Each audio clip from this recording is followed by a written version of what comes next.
Hey Sainers, just finished at Etihad. Final score was St Kilda 116 to Carlton 52. So it was a fairly comfortable 64-point win, I'd have to say.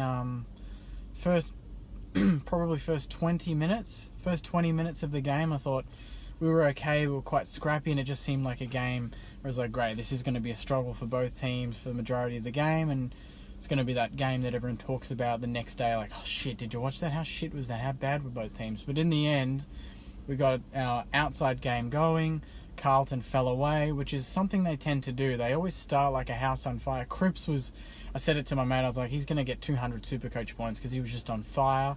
But Steele knuckled down on him, I thought, and ended up breaking even, if not beating him. I thought Steele was excellent. He ended up finishing with like 28 or 29 touches, had nearly like 10 tackles, like 10 scoring assists. Like he was really, really good. Armitage was good, Dunstan was good, Sinclair was very good. Ed Phillips was great to see him back. I thought Ed Phillips was really good, and good point by James. I thought Marshall was excellent. For a guy that's not played that many games, he had nearly 10 marks, could have kicked a bag, kicked a great snap, was mobile, very clever with his ball movement. His kicking was good, his normal field kicking, and he just, no offense to Paddy and even some of the other forwards we've had, but he just looked comfortable and confident. Like when he got the ball, he just wanted to make something happen, and he's a big fucking guy. Like, they've got some decent sized defenders, Carlton, and most teams do, but when they play on Marshall, like you see him up close in person, he's a big imposing forward, and we're pretty lucky to have guys like him and Battle, even McCartan at times running around, Bruce not getting a game because he's injured, Membry hitting good form finally.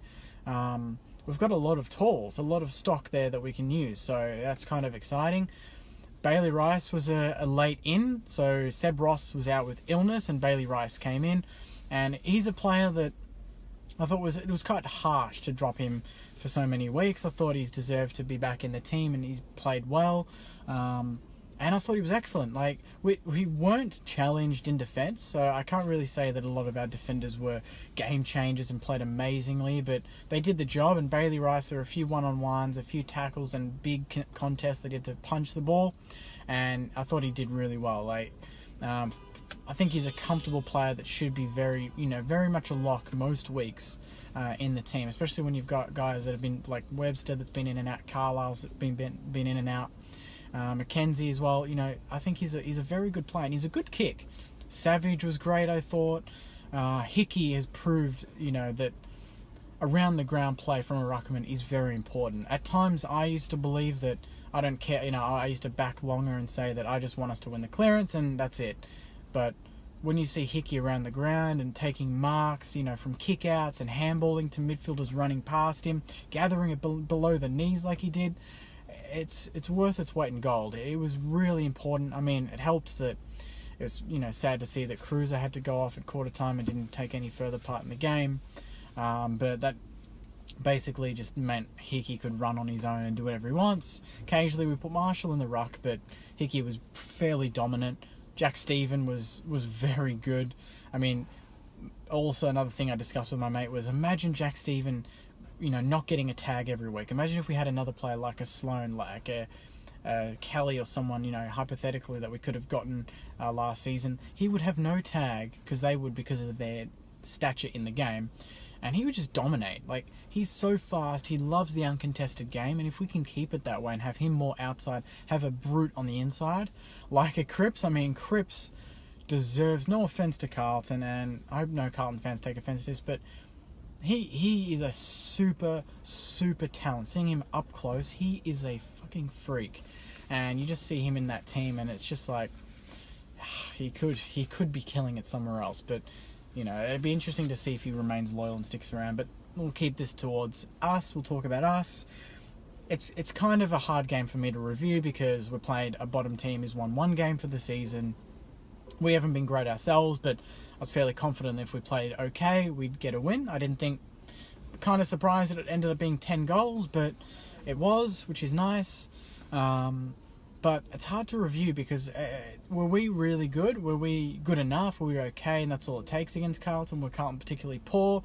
it's kind of a hard thing to gauge. But I'm just happy we got the win. We go from opposite ends in the next 2 weeks. We play Carlton, who are rock bottom. We go and play Richmond at Etihad Friday night. This time next week, again, who are a top team, the best team in the comp by far the last 2 seasons. So we know what happened last year at Maddie's match around this time. At Etihad, we absolutely dominated them.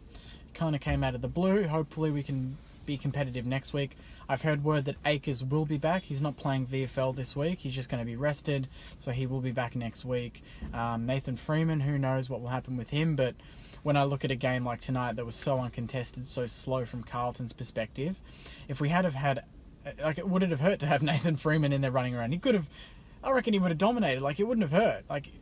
Play him for a half, he would have racked up 20 easy possessions. I mean, no offence to Carlton, but they seem to come out and play very fast, and it kind of caused us a few problems. But then it slowed down. They just seemed like they wanted to try and save the game, and we just kept going at them, and eventually the damn wall broke. Membry started kicking goals. Billings was excellent. I forgot to mention him. And also, I'm going to give an honourable mention to a guy that copped shit during the week, and even when I announced the team yesterday, people were saying, why is he playing? Not Jack Loney. I thought Jack Loney was all right. But it was Gilbert. I thought Gilbert actually had a really, really competitive game against one of the best young forwards, if not the best young forward in the competition in Curnow. Curnow had a lot of marks around the ground. I think he ended up only kicking the 1 goal, and that was the free kick when he ran around and bombed it from 50, and it was just amazing just to see him do that so easily. But one-on-one deep in the 50, he had a number of times where he was caught out with Curnow, and he just punched the ball, tackled him. He was more mobile. He was the most mobile defender we had, and that's why we played him on Curnow, and I can see why. You play Nathan Brown on Curnow, Curnow wins easy. You play Carlisle on Curnow, Curnow wins easy. You play Gilbert, who can get the ball to ground and be competitive, not slow, can tackle, quite fast. That's fine. I said it to my mate again. If Gilbert just tackles and just chases his man and doesn't do anything else for the game, I'm happy. Liam, mate, I don't know what you're talking about, but just keep those thoughts to yourself. Thanks for that. Let's go through some comments. James reckons Marshall proved his worth tonight. Proved me wrong. Great quality and signs for the future, 100%. And with battle as well is very exciting. James, he knew Marshall. I assume you're talking about, knew the sticks were natural second ruckman swapping pocket. Yes. Meg reckons Bailey Rice was excellent. I thought he was too. James is asking, do you think we need an X-Factor midfielder like a Martin-led Ablett? I think we do. That wouldn't hurt. But we just need an absolute A-grader, whether that's X-Factor or whatever that means. Just a A-grade midfielder will do. And we will be all guns blazing, I think, in that department. More goals, less points, basically a good win. Yes. Can you talk about St Kilda selling out our club song before the game? Yeah, I don't know what we're doing with that. Can we just play the... I know we try to do things with that club song, but it'd be good to just play the normal song loud and just... That's it. We had the marching band come out before the players came out. And even the songs that Eddie had sometimes, we play Adele and Rihanna, and I think it's Beyonce because of the Halo thing. Just play a rock song to get everyone pumped. So that'd be good. Grant says Gilbert, Weller, Nunes, Loney pack their bags, give Gaff and Shields $7 million for 6 years each. I thought Weller was okay. He wasn't great. He kicked a good goal. He tried hard, but it just didn't seem to work for him. Gilbert, I said, did well on Curnow. Nunes kicked 3, I think, so I'll take that every day of the week. If he has 12 touches, kicks 3 every week, you keep him in the team. Loney, I agree, is not up to AFL standard. Next week, Jonathan's already talking ins and outs. Loney, Gilbert, Weller, McKenzie out. Akers, Freeman, Minchington and Caulfield in. I don't think that will happen because you're basically taking out 2 defenders and not replacing them. And there's every chance that Webster might not pull up because I heard he was sore his groin this week. Meg says, we weren't brilliant, but at that stage I think it's more about building confidence. 100%. Just get the win, move on, and be happy. Carol, although it was against Carlton, at least we played 4 quarters for once. That's been a big killer. Yeah, I mean, there's every chance in these games that you go 10 goals up in the third quarter, kind of what we did, and then you fall away and concede junk time goals and win by 20. We didn't do that. We kept them at that 50-point mark, ended up winning by 64, and I'm pretty happy with that. Peter Marshall was impressive, definitely was. Craig, how good was Daisy? Daisy was great if he was a Saints player. He's stuffed up so many times. Also, Silvani looks like a player that has absolutely no confidence in his foot skills, in any sort of ability, which is disappointing to see from Carlton because he's got such a big name to carry in that team, the family name Silvani, but he just doesn't look like he's living up to it at the moment. Donna says, thanks for sticking up for Gilbo. I thought he was good. Very important tonight with a kind of undermanned defence because Carlisle was off for a little bit, which I thought he did his lung or his rib again. Webster was off.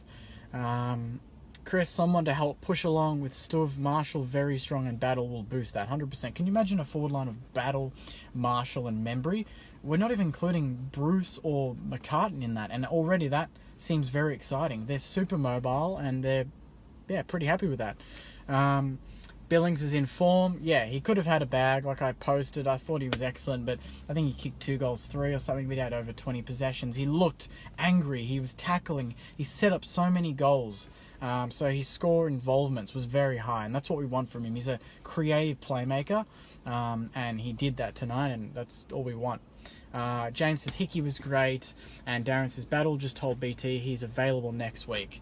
So there's every chance that we could have a forward line of Battle, Membry, and Marshall, with Battle in and Akers back. And Akers back probably means that Ed Phillips might be dropped. Hunter Clark was pretty quiet, or even Loney comes out with Weller and you replace those guys. So it'll be interesting to see what we do. I might wrap it there, guys, because I've got to get home and it's already 11 o'clock. But I'm happy to answer any questions you have if you want to post anything on this video after this is done, because I'll see them anyway. Final score in the end was, I think it was 116 to 52. It was good to keep them to kind of a low score. They think they kicked 3 or 4 goals in the first quarter, and from then on, I think they kicked 4 and we kicked 15 or something. So, in the end, pretty comfortable, albeit against Carlton, but you just got to beat who's in front of you. And I'm glad it wasn't an ugly game where we win by 15 points against the bottom team, but we looked good and silky at times and won by over 10 goals. And that's all we can ask for on a Friday night. So, and a good turnout, nearly 34,000. So, I'm pretty happy with that. For a Friday night, I told you guys I wanted us to rock up, and actually that's it. You've reminded me, or I've reminded myself, but there was a lot of chanting. I don't know if you guys were at the game, but there was a group of people that had like chants for every specific player that kicked a goal. They had chants for Loney, for Nunes, for Marshall, for Membry. They were funny, exciting. People getting up and starting to sing when the Saints towards the end of the game, and the whole bottom level was singing along. Like, it's such a positive vibe, and it's just really important that the players get that every week, and it helps them lift and play. And against Richmond, we're going to need that in spades. So hopefully you all turn up and we have a big crowd for Maddie's match and raise a lot of money, and we can put in a really good performance on the big stage against probably the premiership favourites. Super excited for that now. Anyway, guys, thanks very much for watching. Again, if you know any Saints fans, share this video, tag them in it, get them to follow the page. I wanted to keep going. We're nearly on 5,000 now, which is amazing. If we can get 10,000 by the end of the season, I will be absolutely stoked. You guys have helped me do this, and I love doing these videos because I get to talk to you every week. So, and even in a loss, we somehow find, we talk about positives, and it makes me happy, and hopefully makes you happy too. Anyway, guys, thanks very much, and I'll see you soon. Go Saints.